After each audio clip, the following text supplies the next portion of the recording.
Hey, everybody. Welcome to the Unpolished Church Podcast. I'm John Sherwood. Thanks so much for joining us. If you wouldn't mind, if you find this podcast helpful, please like and subscribe. Feel free to share it with a friend. Leave a comment below on what you think. Hey, this is John Sherwood. I'm here with the network leadership and decays to have a little discussion about what just is a microchurch and why are we expressing ourselves in this mode of church. And so thank you so much for taking the time to check this out and to hear what it is that we're doing and why we're doing it. And so I just thought I'd open up the discussion to ask you guys, what is a microchurch? Let's just start there. What's a microchurch? How would you describe it? How would you define it? How is it like any other form of church, and how is it different? Well, I've been trying to wrap my head around what is a microchurch for the last 6 years or so. And because, I'd always been part of churches that had small groups. That wasn't a new concept. But I think what I've come to understand is that a microchurch is a much smaller group, but that can serve the full gamut of the functions of a church. So it's not just limited to, hey, we get together to do small group stuff, but we're also on mission and we're also worshiping together. And so it can do all the things, but just in a smaller format. Yeah, so like one of the ways that we kind of utilize the term microchurch as opposed to like a small group or a cell group or a Bible discussion or family group or whatever is that we're trying to indicate that we believe in this smaller size or in this smaller expression is an actual church in and of itself. That there is a level of autonomy and it represents a church. And so when we use the term microchurch, we believe that every microchurch is a church. It doesn't have to belong to some larger thing for us to feel comfortable thinking about it, considering it, and calling it a church. So let me riff off that then. How are we defining church? What is it that makes something a church? Like, is this church, and why or why not? Or why do we call microchurches churches? What are some of the things and some of the ways that we've kind of defined a microchurch or a small church in our sort of ecosystem? I think where two or more are gathered, we're together. Like when we have 4 kids. We have in our microchurch, we have another young married couple, and then we have a single lady, probably in her 60s, and we're a microchurch. And one of the older ladies, she's auntie, and when we're sitting down, like one of our little ones are sitting in her lap and we're talking about God together, and our teenager is sharing about what she's going through, and there's more voice space, right? Where we get to hear from others and we sing together. We don't have a full choir, there might be one person on a guitar and we're singing. When someone shares, there might be comfortable silence, uncomfortable silence, what they say, but we get to hear from different voices, different folks that are taking in God, whether they're in their teens or whether they're in their 60s. And there's an opportunity to really connect as a community, even if it's in such a small group. And that's church, because God is there as well. Yeah, I think the micro church concept, at least for us, is this idea that not only is Jesus with us individually and where two or more gathered, and in particular when they're in unity and forgiving one another there in the context of Matthew 18, but also that we're defining church as more than just Christians being in proximity together or fellowship or in the same room, but that a microchurch is something that is striving towards worship, maturity, and mission. But maybe we can talk about the uniqueness of microchurch offering an environment and an ecosystem where there's greater participation. There's perhaps a shrinking of the gap or divide between the stage and the audience, or the clergy and the laity. And maybe you guys can talk a little bit about your own experience of what it's been like to transition, for us over the last several years into a church expression where it kind of calls for and even requires much greater participation. What has that been like? What have you loved about it? What's been challenging, and how has that been for you? Sure, I can share. I think about our 1 Corinthians 14 services. I mean, really, Of course, every microchurch does things a little bit different, but this one particular Sunday, the principle of 1 Corinthians 14, if you have something to give, come and give. And so I think just that's almost an expectation, not that that's pressure or anything, but just I think it's an expectation of part of the microchurch that you're going to come to give. We really don't desire to spectate. We want to come all ready to give, and I think we've seen that. And so, of course, that can look like many different things, but I think that's just been refreshing, just to see everyone try and give in some capacity, perhaps that they may not be able to do on a traditional Sunday. Yeah, and I know the case here, Nathaniel, Grace, you guys have been joining us and participating in the network over the last several months, a bit newer to the group than some of the leaders here, but how have you experienced some of that dynamic of what it's like coming from your prior church experiences and church environments into something like this? What has been refreshing? What have you loved? What's been challenging? What's been unexpected? If somebody were checking us out on the internet and they were thinking, oh, is this for me or not? Like, how would you advise them? What would you say to them? What were some of the things going on in your mind when you were in a similar position? Do you like to go first? Sure. I think something that's been very new and encouraging to me is how quickly we've received support from everyone, not only in the microchurch, but also throughout the network. We came from a bigger church where it's very easy to get lost and not really get plugged into community very well. And so even though it's only been a few months, we've been very blessed by the level of community that we've been able to build even in just a short time. What would you say have been some of the hurdles for you in that? Or have there been any challenges that you've recognized or things that you go, oh, like even in the midst of this support and community and, perhaps depth of relationship, these are some of the things that have been challenging with that. Have you guys experienced any of that yet? I can't think of any specific challenges. Sweet. Well, stick around for a little while longer. I'm sure you'll find some. We're still new. Yeah, I'm sure you'll find some. That's right. So Nathaniel, did you want to share anything before I started to kind of prompt another discussion question? Well, to your first point, I think it's been interesting to see the focus on community. For us coming from kind of a bigger church, you had much more of a focus on the service, and a lot of people we knew, Like on a Sunday, you mean? right? Like on a Sunday morning, your focus would be very heavily on attending a service, and your participation was very isolated to your seat, where you were at. You may encounter some people along the way where you have you kind of greet them, you say hi to them, but you don't really get into deep conversations. You don't really do the one anothering aspect that you might do in more intimate settings. And so the focus for us, it kind of became hard, at least where we were before, to build community. And so coming into the Asheville Church Network, where community is kind of built in from the beginning, has been really good because it's allowed us to really start that process of building up one another, encouraging one another, edifying one another, supporting each other like we've experienced. It's I don't know, it's been very different in a very positive way. It makes me think of this I don't know if I want to use the word tension, but this kind of like synergy between the communal aspects of the Christian church and of Jesus followers, of us having a common faith in the resurrected Christ together, and then that having all kinds of implications on our lives and relationships together. And in addition to our common faith in the resurrected Jesus, it also puts us on mission together in the resurrected Christ's mission to redeem all things. And obviously, mission and maturity and worship are kind of how we have decided to articulate and sort of conceptualize what a microchurch is trying to work towards and focus in.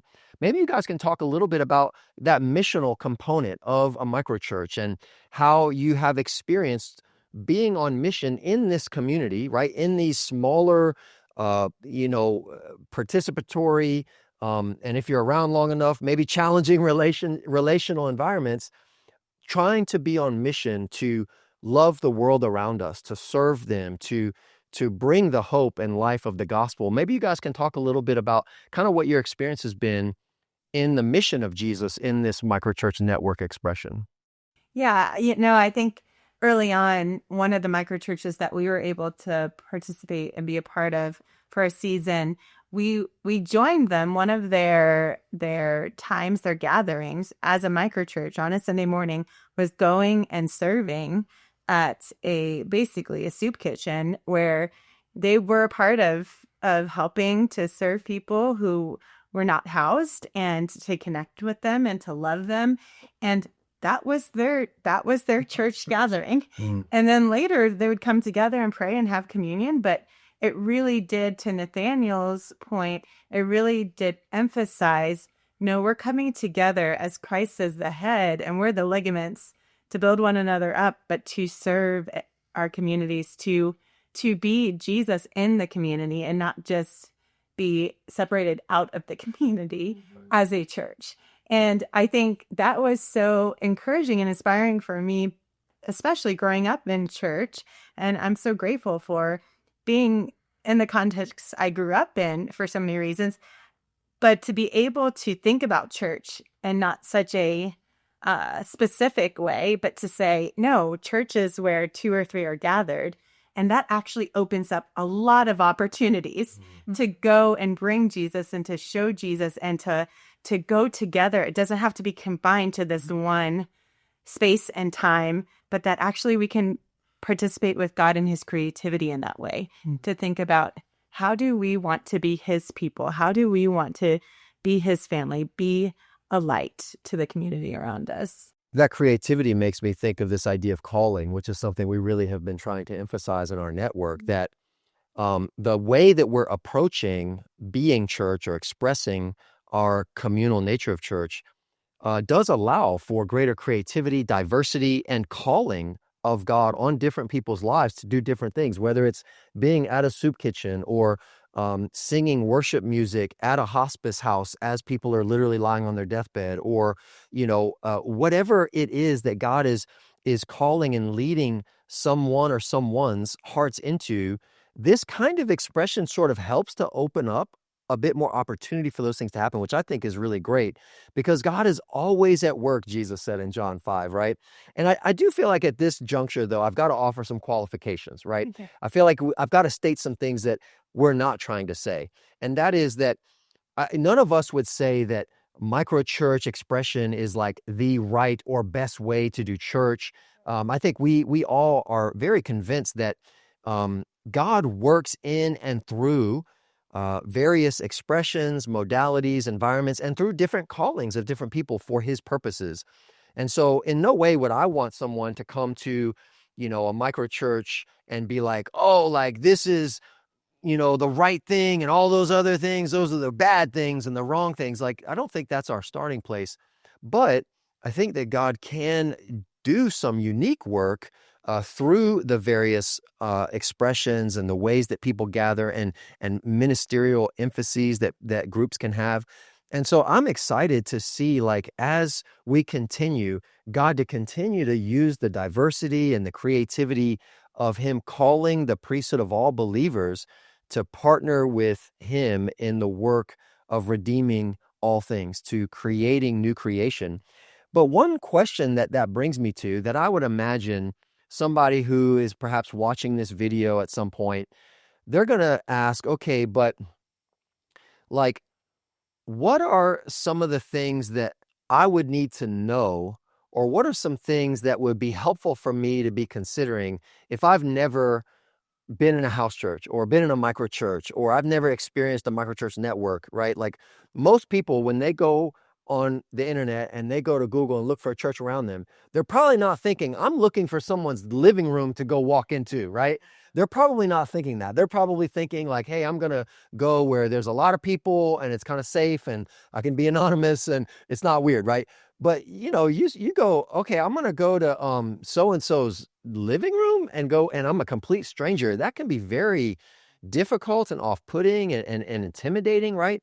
And so if you were going to share something with that person who's in that position, what would it be? Like how would you validate those concerns and fears? And maybe if you were in those shoes at some point, like, what would you want to tell yourself at that time of, hey, like, here's something you need to be aware of, or here's something you need to remember, or here's some scriptural truth about God or about Jesus that I would want to call to your mind, or something like that.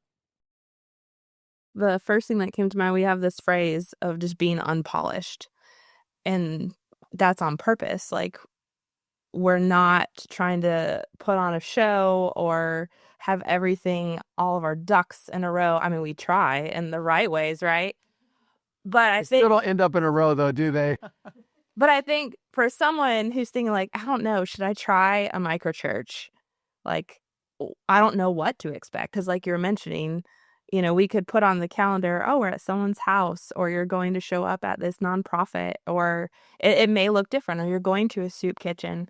But I think just go try, maybe try to like push back any expectations that you may have and embrace maybe feeling uncomfortable. Some people may be like so excited, like big church, that is terrifying. That's a lot of people, because I think we've experienced that too, where, and like the K's have really enjoyed, like they were being called to community. So I think you're coming into an environment where we have a whole group of people with different backgrounds and experiences and personalities. And you may come into somebody's living room and worship may look completely different than you have ever experienced in your life. Little kids running around on the floor and right? Throwing blocks around, and Yeah, it can feel messy. And so I think just allowing yourself to come and just see like, what is God doing here? And just allow yourself to experience maybe something completely different. And maybe you sit there for a couple weeks and you're like, this is not for me. And that's okay. right. Right? Yeah. Or I think from what we've experienced, the people that come in and just really are ready to like, we've had people just come and sit back and watch, and that's totally okay. Like, we're not ready to really engage. But the people that have really come and just engaged, we were talking just on our way over here, just all the different people that we've got to like worship with. And it's such a vast like group of people. And the people that come and just really pour out their hearts, we're amazed at how quickly God unites together. And that they may be for a really short season and they move on somewhere. But I think there's a lot of beauty in what God is presenting in these little vulnerable moments, maybe, of what you may experience in a microchurch. Absolutely. It makes me also connect back to that missional thought of, I do think that there is in our context, like kind of a growing, like just dissatisfaction, disenfranchisement with kind of church, And I was wondering, I know you and I've talked a bit about this, but like the missional component of bringing the hope and life and love of the gospel of Jesus to non-believers, how have you seen this modality of church be effective for that? How can it be helpful to be a safe place or safer place than the big church that maybe people are really not wanting to go to, right? Like, let's say somebody might have an inkling to kind of like have a spiritual, experience or have some spiritual questions or a spiritual longing, but they're like, I don't really want to go to church as they understand church for whatever many vast reasons that might be. How can this be a helpful entry point for them into the ways of Jesus? What have you guys seen? I think there's so many ways that can help somebody who might not be your typical churchgoer, right? When we sit down and we're together, Jesus says they're going to know you're my disciples by your love for one another. When you're really small as a group, you tend to fall in love a little faster. And so when someone joins like for a meal, they're like, oh, these guys are a little different. And we know we're small, like we're trying to be welcoming. Like we know we're just as aware of the smallness of the environment as someone who's joining us for the first time. So allowing someone to feel welcome and in tune to, and like, hey, how are you? And let's say about what we're learning. And I think that dynamic can help. And then also that we're not in your typical environments. We're in different environments around the community where someone might not want to go a big church, but hey, we're going to go and we're feeding, some folks in a group home today, these kids that have no mom and dad. Like, that might be a little bit more of a welcoming opportunity for somebody rather than walking in. I mean, I grew up atheist, so walking into a big, church building with tons of people singing, I'm like, I don't know what y'all are doing. Like, this is I feel like really there's out no of place. place for you. Yeah, I talk about feeling out of place. I felt completely out of place, but I might feel less out of place where I'm just at a dinner table having a meal and like just talking about life. So, again, we're talking about like there's no one right way, whether it's large church, small, but like as we start to meet, we try to bring church to people rather than bringing people to church, and so bringing people to church around a dinner table can be different than bringing someone to church with a big choir and a preacher on a Sunday. Like that's can be a little bit out of body for some of us. So I think we gotta just meet people where they're at. We have so much different variety, and you just never know where someone's going to say, I want to do that. That sounds pretty neat, and it has nothing to do with something that we might be used to coming from a big church environment. Any closing thoughts that you would want to share with somebody that might be watching this video at some point and contemplating like whether or not they want to give it a try or whether or not they want to actually show up and engage and arrive? Anything? Yeah, I think from James, kind of what you were sharing, I mean, just the word that kept coming up was like safety. Because I think we're all coming from different places, different walks of life, perhaps hurts, from previous church experiences, or perhaps no experience at all. And you don't know who God or Jesus is, but that's okay. And so even from what I shared earlier about part of the service that I love, that we're all taking ownership and coming and giving, I think, for you who's watching us now, like that's probably not the expectation I have for you. We just want you to come. If you're like, oh, I'm not sure what I have to give, it's like, no. Just leave that at the door. Just come. And I think as Ali shared, we've had a lot of folks in and out of our microchurches, some that come and stay and just, they don't share much for several weeks. And then they just pour their hearts.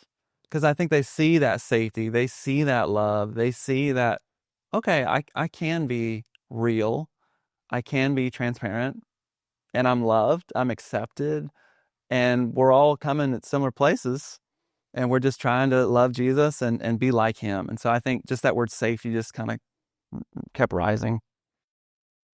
Yeah, I was thinking something similar, Mike.